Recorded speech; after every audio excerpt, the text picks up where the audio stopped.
Inaprubahan ng COMELEC ang hiling ng Naga City na isabay ang plebisito at barangay at sangguniang kabataan election sa Nobyembre. Nasa linya ng telepono si Lestor Aler. Lestor.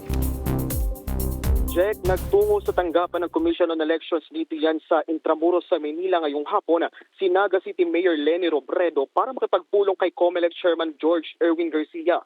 Matapos na humiling ang alkalde na ipagsabaya ang plebisito kaugnay ng pagkaepektibo sa pagkakadeklara ng Naga City bilang highly urbanized city at ang isasagawang barangay at sangguniang kabataan election sa November 2.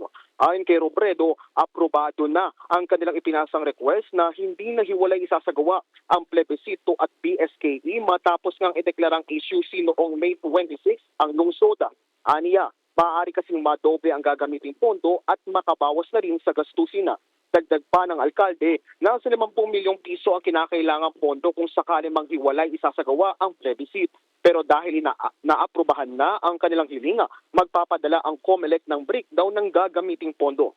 Sa ngayon, Jack, ay nasa 119,000 ang bilang ng mga botante sa Naga City.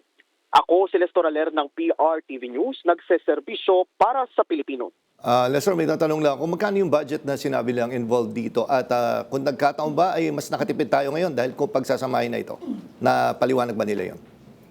Ayon nga kay Mayor Leni Robredo sa ambush interview na nangyari kanina, sinabi niya nga na sa plebiscite pa lang yung pondo na magagamit pa lang doon ay 50 million pesos. Pero kung sakali mang isabay ito sa BSKE elections ay magpapasa muna o magbibigay ang COMELEC ng breakdown doon nga sa gagamiting pondo para nga doon sa sabay na botohan sa Naga City, Jack. Okay, sige. Okay, sige, maraming salamat, Lestor Aler.